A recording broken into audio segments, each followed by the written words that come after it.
This is the video for the notes for section 1.8, slides 44 through 46.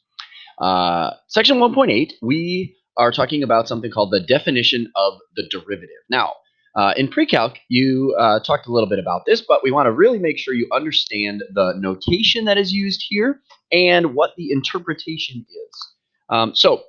First of all, when we find the derivative, we use two notations primarily to refer to the derivative. So the first one that we will see is prime notation. So if I have an equation given in y equals form, then we oftentimes will find y prime, which is the derivative. Okay. Now, if we have an equation in f of x form, then we will give the derivative as f prime of x. So make sure that you understand that this says y prime, or it says f prime of x.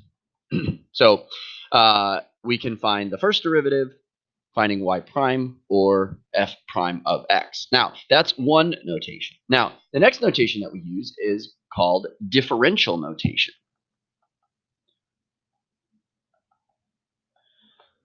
Differential notation. And the way we look at this, we say dy dx. So oftentimes we will just say dy dx. Sometimes people say dy over dx. All right. But basically, this is where we go from the change in y over the change in x. Remember, this was like the slope of the secant.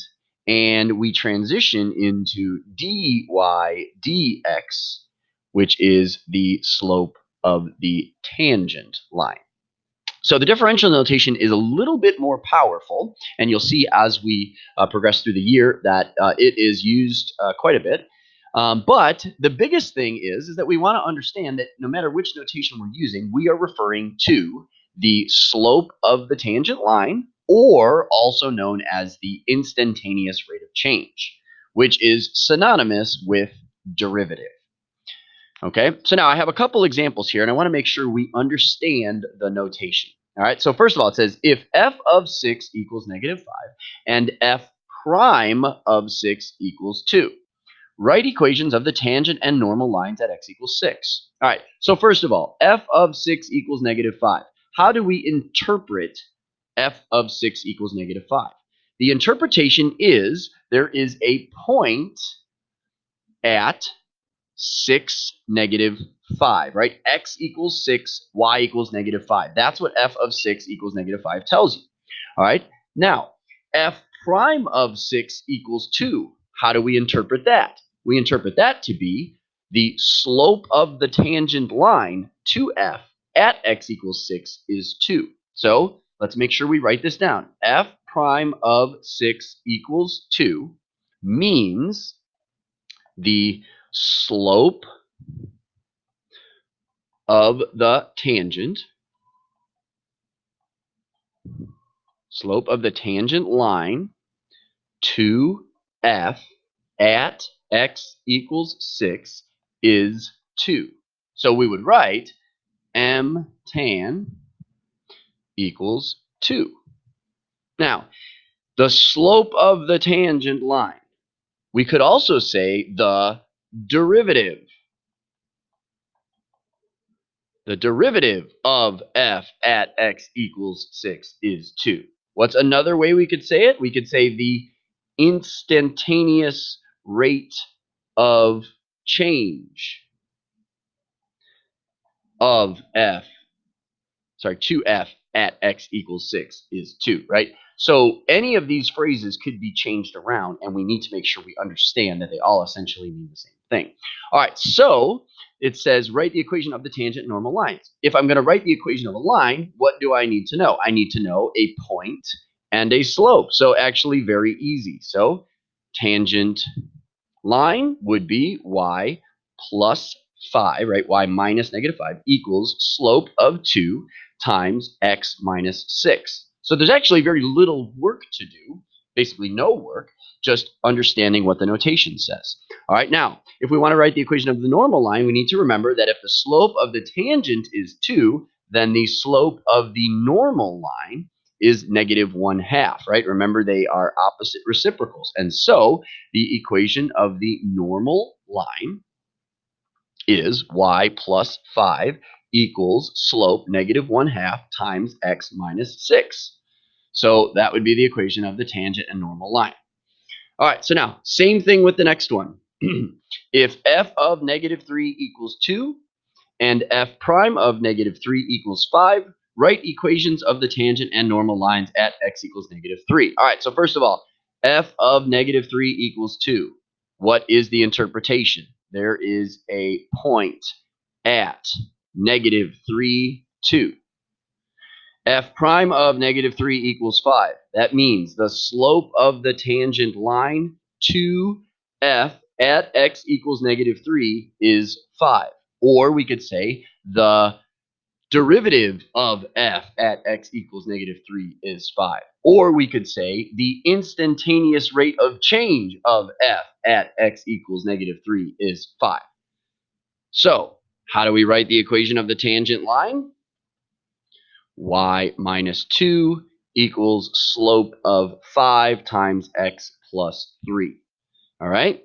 Now, if the slope of the tangent is 5, then the slope of the normal line is negative 1/5. So what is the equation of the normal line? Y minus 2 equals negative 1/5 x plus 3. So that is the definition of the derivative, all right, and the notation that we use there. All right. So next, okay, the definition of a derivative, well, is exactly what we had been doing, right? Finding the slope of the tangent line or the instantaneous rate of change. So the main way that we did it is finding the limit as h approaches 0 of f of a plus h minus f of a over h. Now, what this finds is f prime of a. Now, the variable there, a, doesn't really matter. We could also write it like this: f prime of x equals the limit as h approaches 0 of f of x plus h minus f of x over h. So we could write it like that. Now, there is an alternate form, right? And that is given by f prime of a equals the limit as x approaches a of f of x minus f of a over x minus a. Now, in this case, I'm using x and I'm using a. I cannot, insert x for a or whatever like I could on that other one, all right? So now, what does this find once again? This finds the derivative of f at x equals a. Or, in other words, it finds the slope of the tangent to f at x equals a. Or you could say it finds the instantaneous rate of change to f at x equals a. So what we want to do is we want to make sure that this is something that we are memorizing. Okay? Both of these are ones that we need to have memorized. Now, you could also memorize this version with the x, whatever, but basically you need to recognize that this limit is asking for the derivative, okay? This is what we will refer to as the limit definition of a derivative.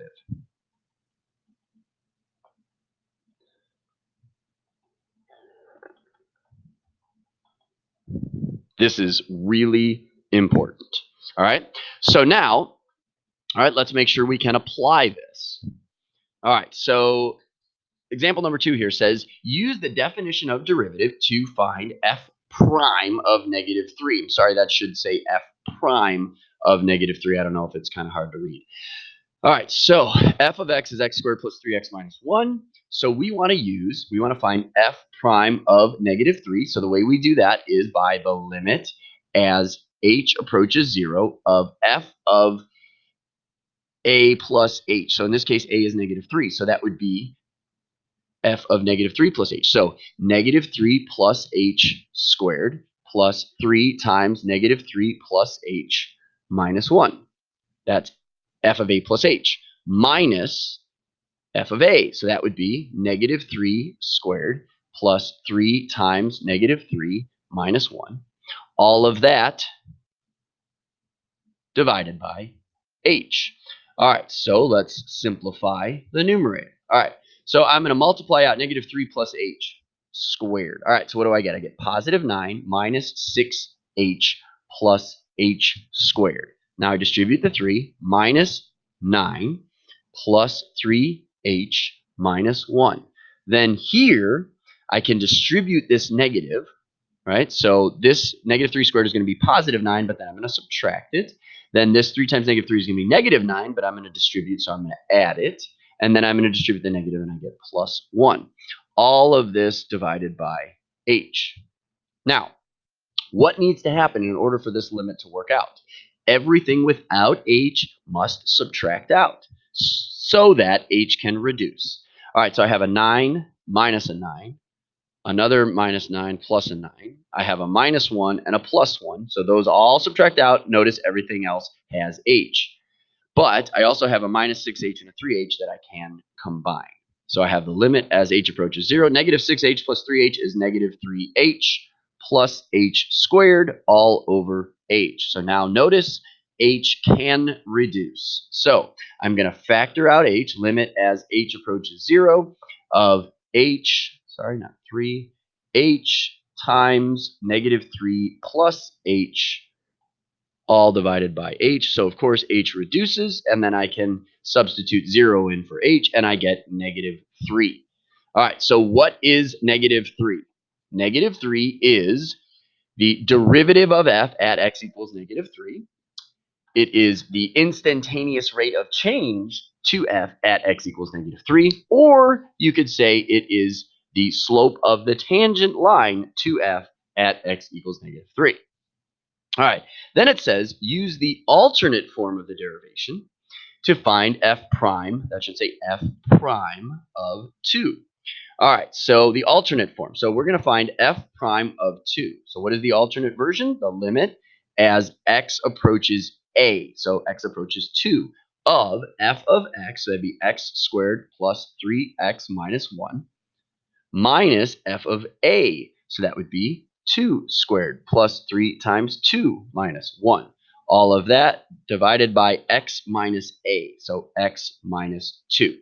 All right, so now, of course, this one, if I were to plug 2 in, I would get 0 over 0. And so what do I know needs to happen? Well, somehow we're going to have to simplify the numerator so that x minus 2 factors out and reduces. All right, so let's simplify the numerator. Limit as x approaches 2. All right, so I've got x squared plus 3x minus 1. And then I'm going to, well, I'm going to distribute or whatever, simplify this. So 2 squared is 4 plus 3 times 2, 6.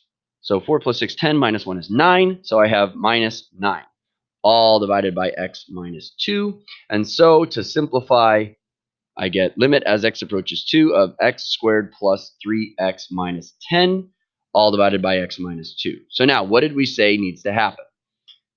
I have the limit as x approaches 2. In order for this limit to work out, x plus 2, x minus 2 must factor out in the numerator. Does it? Well, if I take x minus 2 out, that leaves me with x plus 5. Does that work? X squared minus 2x plus 5x. So minus 2x plus 5x does give me the 3x, and then minus 10. So of course, x minus 2 does reduce, and I'm left with the limit as x approaches 2 of x plus 5. So we substitute 2 in, and we get 7. So what is 7? 7 is the derivative of f at x equals 2. Or you could say 7 is the instantaneous rate of change of f at x equals 2.